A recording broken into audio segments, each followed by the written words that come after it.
চৰকাৰৰ কঠোৰ নিৰ্দেশৰ পিছতো অসম চৰকাৰৰ যিবোৰ কাৰ্যালয় আছে কাৰ্যালয়ৰ সময়ত উপস্থিত নহয় একাংশ কৰ্মচাৰী। মই উপস্থিত আছোঁ গুৱাহাটী পৌৰ নিগমৰ যি মুখ্য কাৰ্যালয় এই মুখ্য কাৰ্যালয়ত উপস্থিত আছোঁ। এই কাৰ্যালয়ত 11 বাজি হ'ল, এতিয়াও কিন্তু কৰ্মচাৰীসকল উপস্থিত আছে। আমি ভিতৰ ভাগৰ দৃশ্য দেখিবলৈ অনুৰোধ জনাইছোঁ মোৰ সহযোগী প্ৰদীপক। এয়া আমি দেখুৱাইছোঁ গুৱাহাটী পৌৰ নিগমৰ যি মুখ্য কাৰ্যালয় এই মুখ্য কাৰ্যালয়ত কিন্তু এই পৰ্যন্ত অৰ্থাৎ 11 বাজি গ'ল এই পৰ্যন্ত কিন্তু কৰ্মচাৰীসকল উপস্থিত হয়। এয়া দেখিছোঁ আমি খালী চকী দমদম ফাইল টেবুলত। এয়া হৈছে চৰকাৰী কৰ্মচাৰীৰ এক নমুনা, যিটো সময়ত অসমৰ মুখ্যমন্ত্ৰীয়ে সময়ত উপস্থিত হোৱাৰ কথা বাৰম্বাৰ জনায় আৰু সেই একেটা সময়তে কিন্তু কৰ্মচাৰীসকলে সময়ত উপস্থিত নহয়। 4টা দিন বন্ধ পোৱাৰ পিছতো এই 11টা বাজি গ'ল, এই পৰ্যন্ত কিন্তু কৰ্মচাৰীসকল উপস্থিত হোৱা নাই। যিসকল বিষয়ববী আছে তাৰ একাংশই কিন্তু জনাইছে কিছু সময়ৰ পিছত উপস্থিত হ'ব। এতিয়া মোৰ সহযোগী প্ৰতিভক সময়টো দেখিবলৈ অনুৰোধ জনাইছোঁ। এয়া চাওক 11 বাজি গ'ল, 11 বাজিব সময় হ'ল, কিন্তু গুৱাহাটী পৌৰ নিগমৰ যিটো মুখ্য কাৰ্যালয় আছে মুখ্য কাৰ্যালয়ত কিন্তু এতিয়াও উপস্থিত হোৱা নাই একাংশ কৰ্মচাৰী।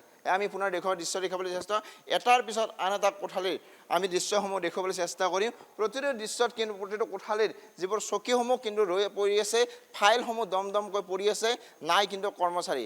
একাংশ কৰ্মচাৰী কিন্তু সময়ত উপস্থিত হৈছে ঠিকেই, কিন্তু একাংশ কৰ্মচাৰী কিন্তু এই পৰ্যন্ত এই যে কাৰ্যালয় আছে কাৰ্যালয়ৰ সময়ত উপস্থিত হোৱা নাই। প্ৰতিটো কাৰ্যালয়ৰ প্ৰতিখন চকী ইতিমধ্যে খালী হৈ আছে, টেবুলত দমদমকৈ ফাইল, তাৰ পিছতো কিন্তু সময়ত উপস্থিত হোৱা নাই একাংশ কৰ্মচাৰী বিষয়া।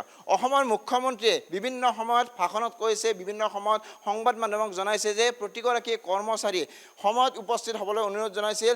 9 বজাৰ লগে লগে প্ৰতিটো কৰ্মচাৰী আহিবলৈ অনুৰোধ জনাইছে। সেই একেটা সময়তে কিন্তু একাংশ কৰ্মচাৰী নিজৰ দম বলিত বা তেওঁলোকৰ নিজৰ সময়তে উপস্থিত হয়, য'ত 11 বাজি যাবৰ হ'ল, 12 বাজিবৰ সময় হ'ল, সেই একেটা সময়তে তেওঁলোক উপস্থিত নহয়। আমি ইতিমধ্যে দৃশ্যসমূহ দেখুৱাইছোঁ। প্ৰতিটো কোঠালীত প্ৰতিখন চকী পৰি আছে, প্ৰতিটো চকী খালী হৈ আছে, দমদমকৈ ফাইলসমূহ জমা হৈ আছে, কিন্তু উপস্থিত নাই কোনো এগৰাকী বিষয়ে। আমি কোঠালীসমূহৰ ভিতৰলৈ প্ৰৱেশ কৰিবলৈ চেষ্টা কৰিম।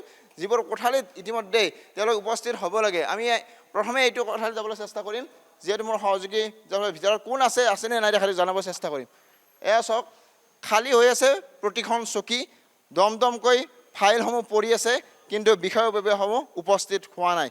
অসম চৰকাৰৰ মুখ্যমন্ত্ৰীয়ে বিভিন্ন সময়ত কৈছিল যে চৰকাৰী কৰ্মচাৰীসকলে সময়ত উপস্থিত হ'ব লাগে চৰকাৰী কাৰ্যালয়সমূহত, কিন্তু সেই সময়ত মুখ্যমন্ত্ৰীক কাণ্ডজ্ঞান নকৰে, মুখ্যমন্ত্ৰীৰ কথা নুশুনি তেওঁলোকে সময়ত উপস্থিত নহয়। পূৰ্বতে 4টা দিন তেওঁলোকে বন্ধ পোৱাৰ পিছতো কিন্তু আজি যিহেতু চৰকাৰী কাৰ্যালয়সমূহ খোলা আছে, খোলা থকাৰ সময়ত কিন্তু প্ৰতিগৰাকী বিষয়ববীয়া এই সময়ত উপস্থিত হোৱা নাই।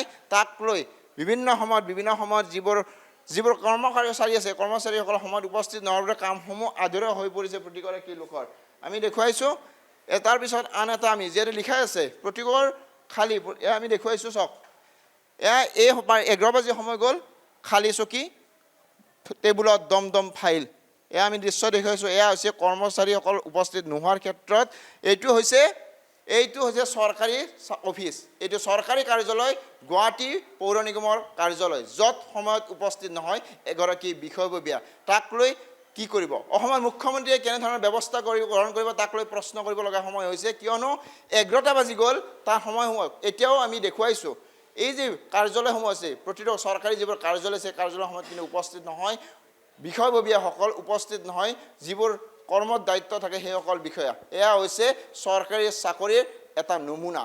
এয়া হৈছে কৰ্মচাৰীসকলৰ সময়ত উপস্থিত নহয়, এয়া হৈছে ভেকু ভাওনা। তাক লৈ প্ৰশ্ন অসম লাইভৰ দৰ্শকসকল বা অসম লাইভৰ দ্বাৰা অসমৰ মুখ্যমন্ত্ৰীক আমি জনাব বিচাৰিছোঁ, এয়া হৈছে চৰকাৰী চাকৰিয়াল বা চৰকাৰী যিবোৰ কৰ্মচাৰী আছে এই কৰ্মচাৰীসকলৰ সময় নুবুজা বা তেওঁলোকে সময়ত উপস্থিত নহয় আৰু সময়ত যিবোৰ কাম থাকে কাম নকৰে, সময়ত উপস্থিত নহয় এইবোৰ ব্যৱস্থা। ধন্যবাদ।